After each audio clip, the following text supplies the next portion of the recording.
Mike.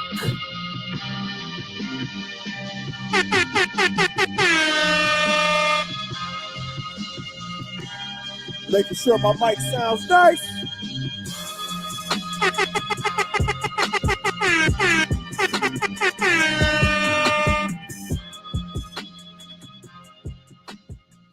Yes, indeed. Yes, indeed. Mic check 1 2 1 2. Y'all know who it is. There we go. Mic check 1 2 1 2. Y'all know who it is. Y'all see what time it is, and y'all know who y'all looking at. I'm messing with my microphone. Excuse me. Want to welcome all of y'all. See, this is what I get for using this microphone. There we go. Want to welcome everybody in to another episode. We are tuned into the Happy Hour Network. That's what this is today. That's what we're doing today. I am, of course, Don P, owner and proprietor of the Happy Hour Network. And what we have here, ladies and gentlemen, is the NBA playoff preview and a recap. Well, not a recap, but I'm going to give out awards on what I saw from this NBA season. It was a season, right? It was a lot, man. It's drama from beginning to end, starting in the off season. A lot of big moves made. A few guys on the move.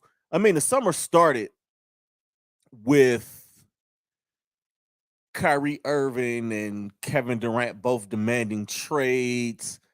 They ended up not being traded during the offseason, but they ended up being traded anyway. They both axed out at the trade deadline, and they both got out at the trade deadline. So it was something that was pretty fascinating, if you ask me. It was very, very fascinating.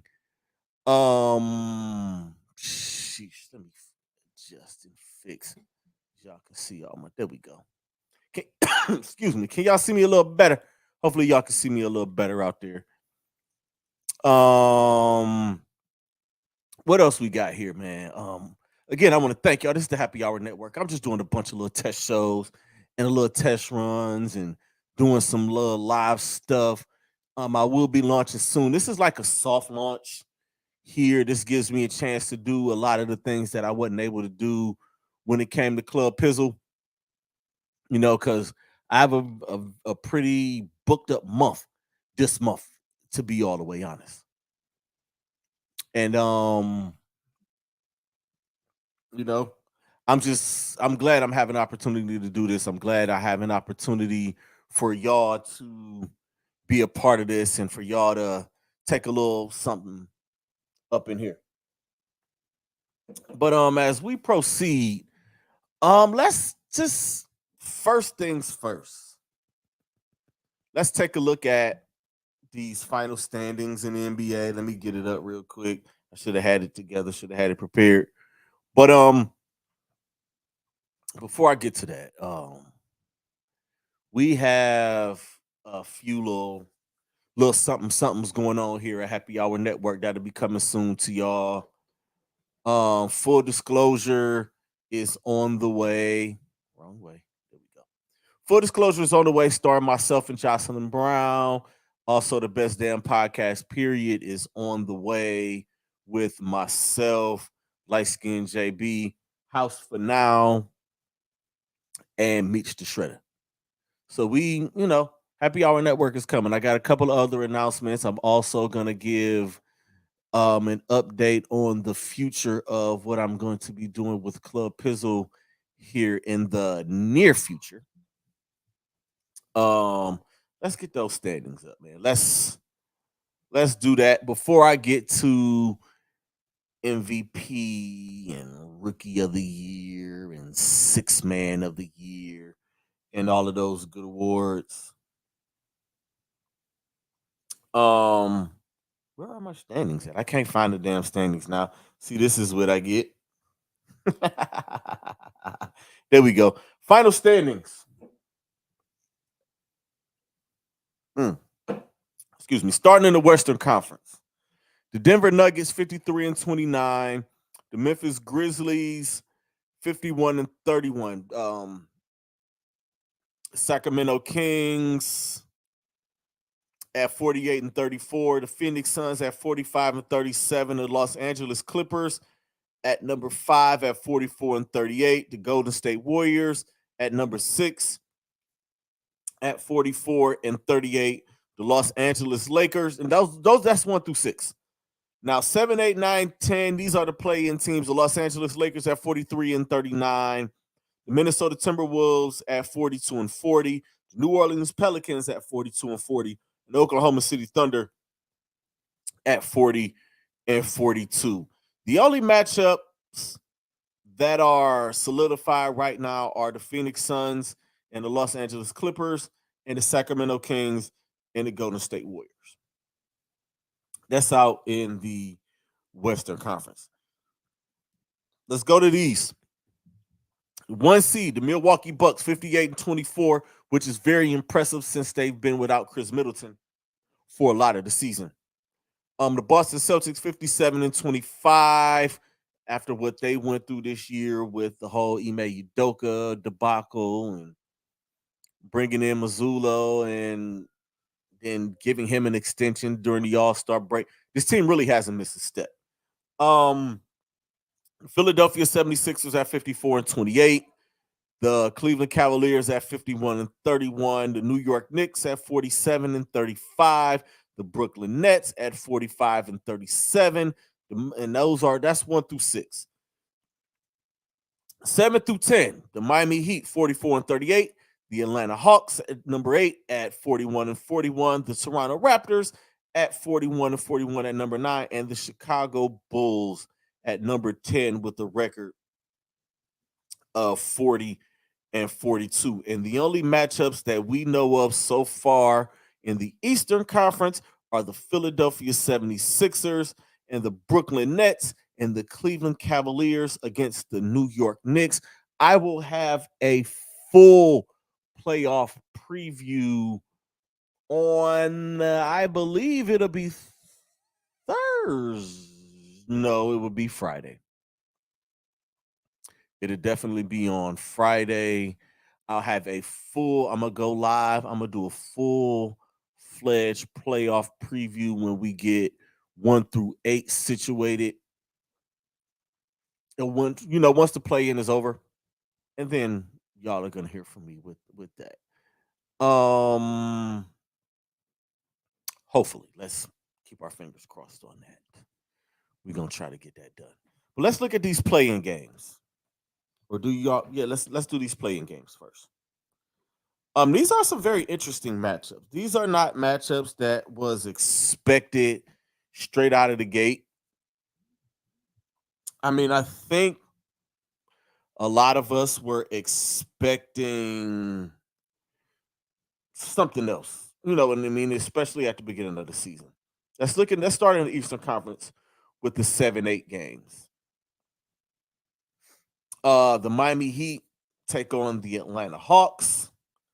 That game is going to be played in Miami. The Miami Heat always find a way to the NBA playoffs.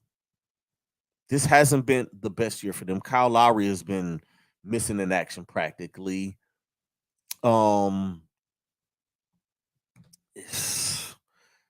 This just hasn't been that year. They're getting older. They are one of the older teams. Jimmy Butler isn't a spring chicken. Kyle Lowry, like I said, has been in and out of the lineup. Bam Adebayo hasn't had the best year. Neither has guys like, Tyler Hero.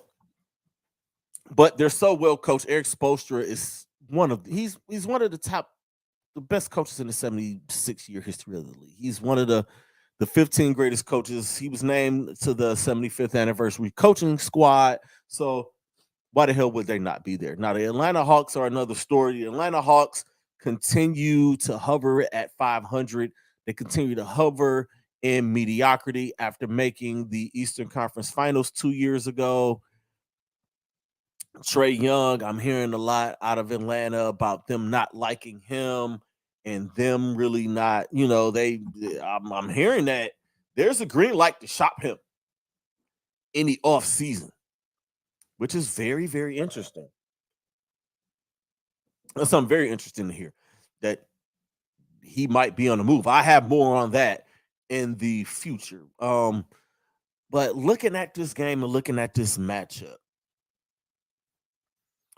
Eric Spoelstra is such a great coach. And Quinn Snyder on the other side of that. I think, you know what, man? I'm going to just go out on a limb here. And I mean, I could go safe and pick the home team and go with Jimmy Butler. But I think I'm gonna pick the Atlanta Hawks here. That's what I'm gonna take in this matchup. I'm taking the Atlanta Hawks. Sue me. I got a feeling Trae Young's gonna show up. DeAndre Hunter, John Collins, Clint Capella. They have a hell of a lineup. They have an incredible lineup. They just have to put it together. And I think Trae Young's gonna answer all of these critics and all of this BS that's going on about him. And I think he's gonna be the one to get this done. So I'm gonna go with the Hawks here, and that would make the Hawks the 7 seed, and they would have to go up against the Boston Celtics.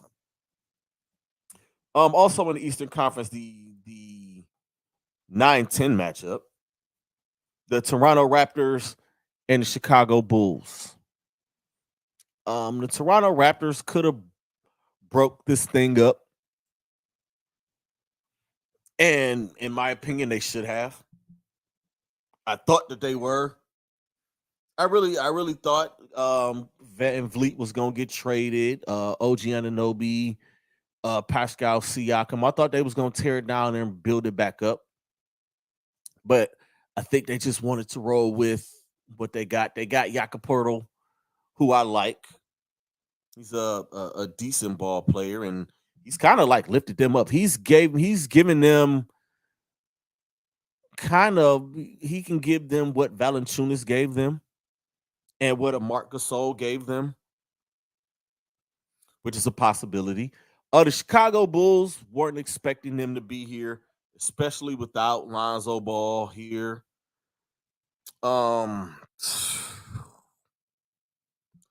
What can you do here, man? I mean, bringing in Patrick Beverly really didn't do much.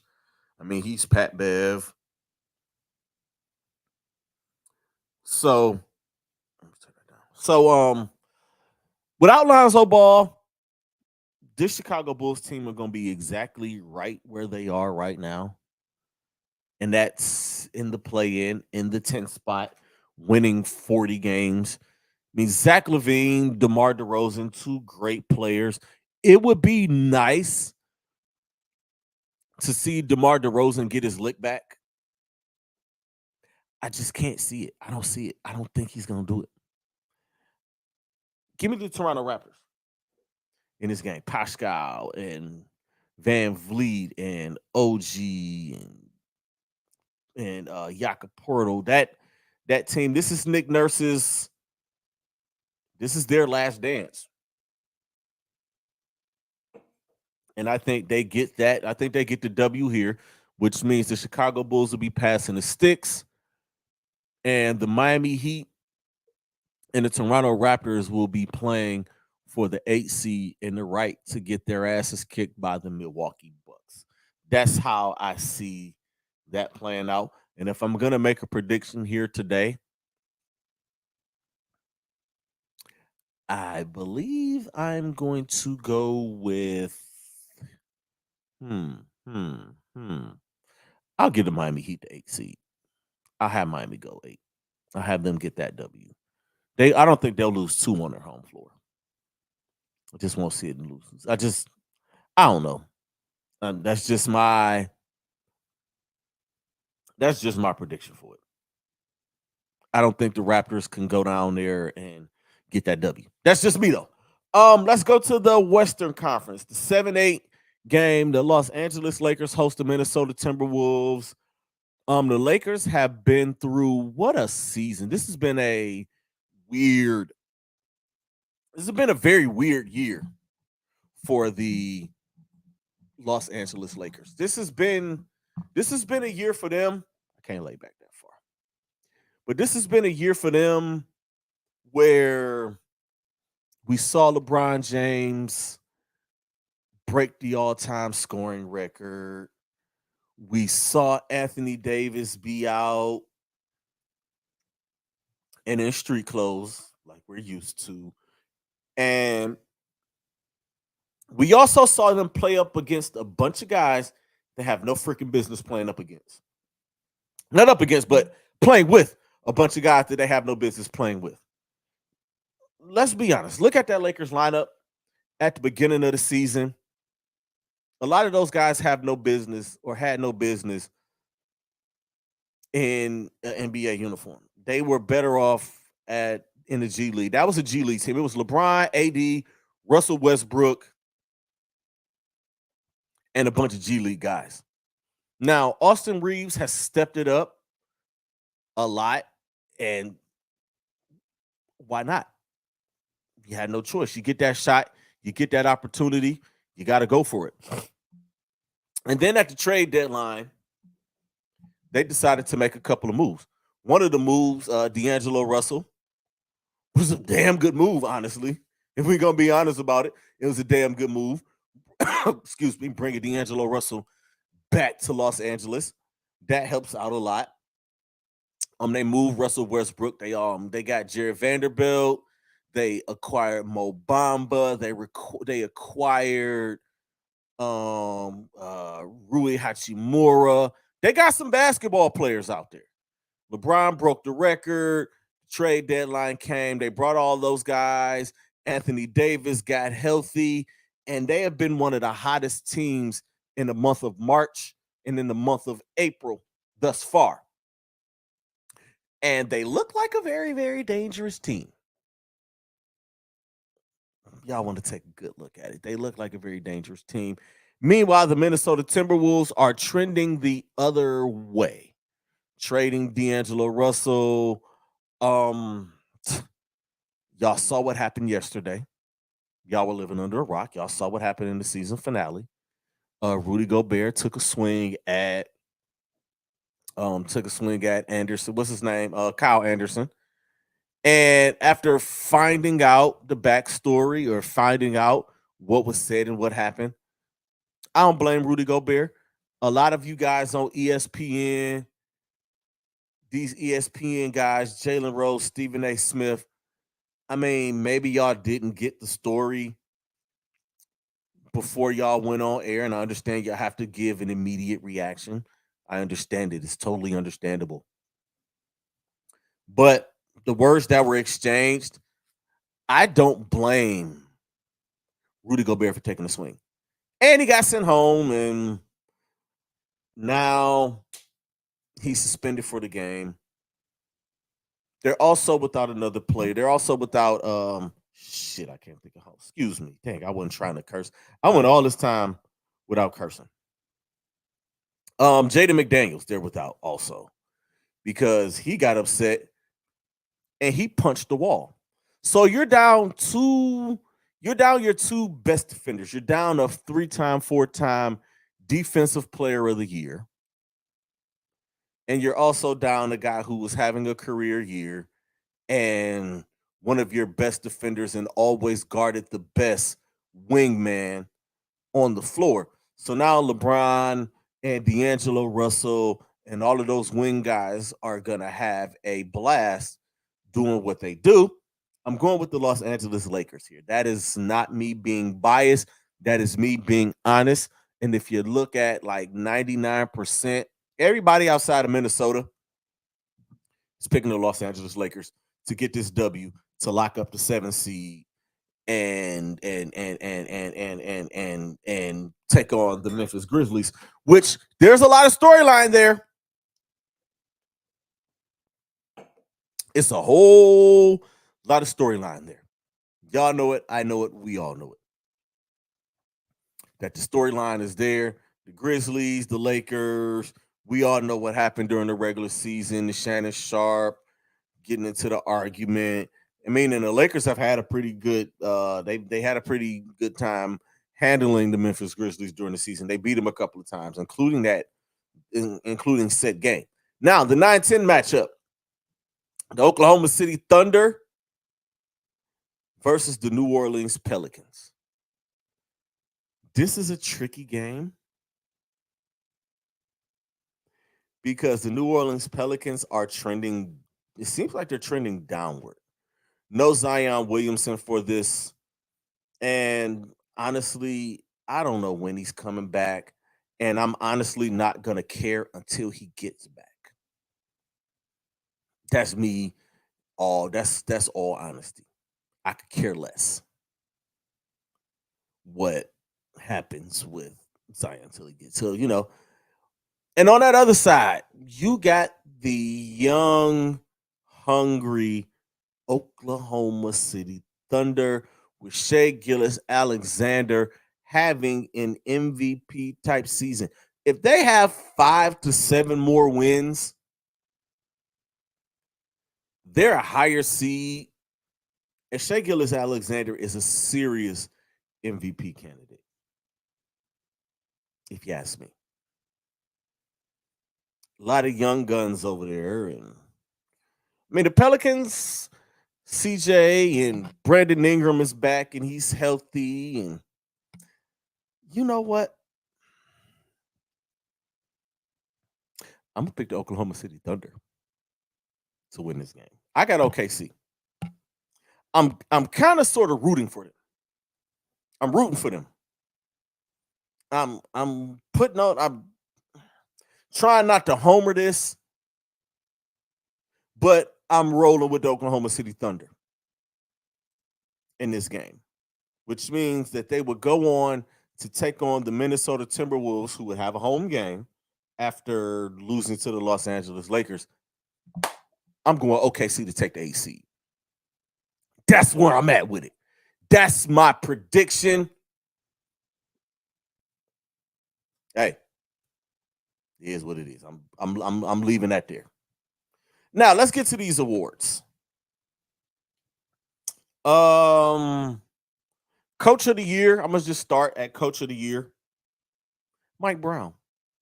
Without a doubt, Mike Brown. Nobody expected the Sacramento Kings to be the 3 seed in the loaded Western Conference, not with the Suns and the Grizzlies on the rise, the defending champion Golden State Warriors, and they finished ahead of all of them. They finished ahead of the defending champion Warriors. They're right behind the Grizzlies, the Clippers, the Suns, the Lakers, all of these teams, and they finished ahead of all of them. And Mike Brown has done a hell of a job out there with the Sacramento Kings. Now, their season might come to a close fairly early because they're taking on the defending champion Warriors, who are getting Andrew Wiggins back. So it's going to be a little bit of a challenge. Most improved. Sheesh. Who's my most improved player? Somebody who made a huge jump up. Most improved player. I have the slightest idea, man, but I did have a name, but I don't have it now. That's a shame. But round of applause for Mike Brown.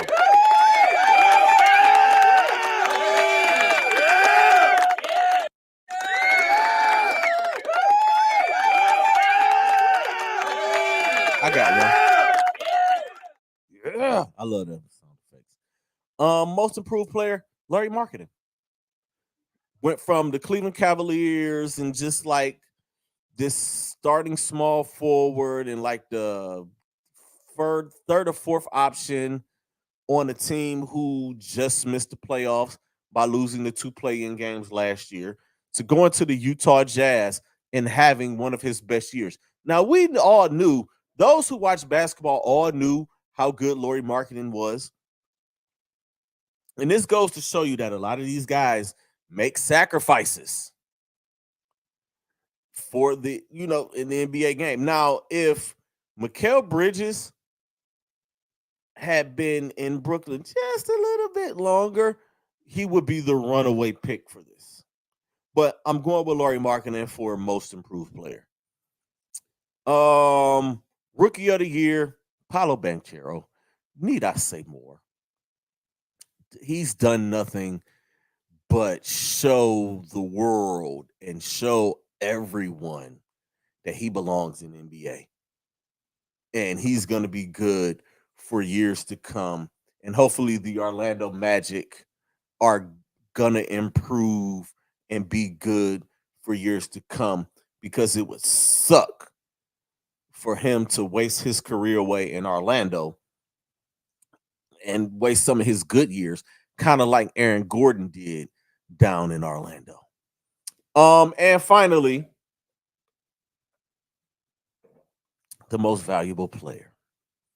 Now, I kicked this around for a minute, and I'm going to just listen. It's 3 candidates.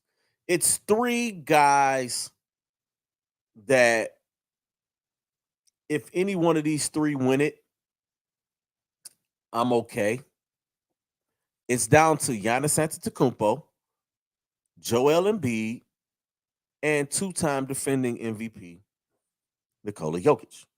Now, Joker is the MVP criteria should go as follows: best player on the best team.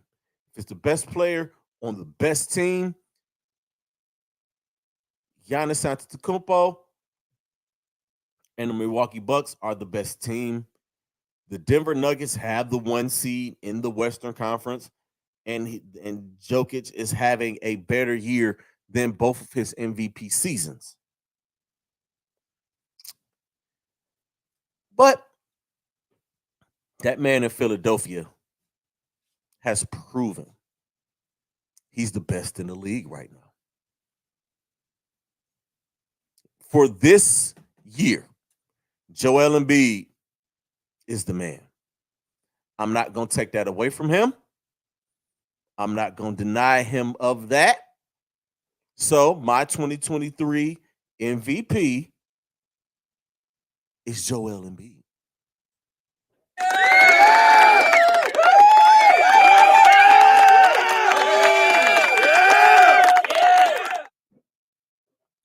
Now, if y'all got anything else to add to that.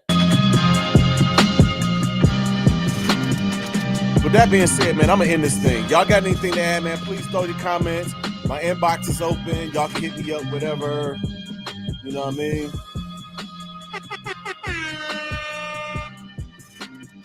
I'm going to get on out of here.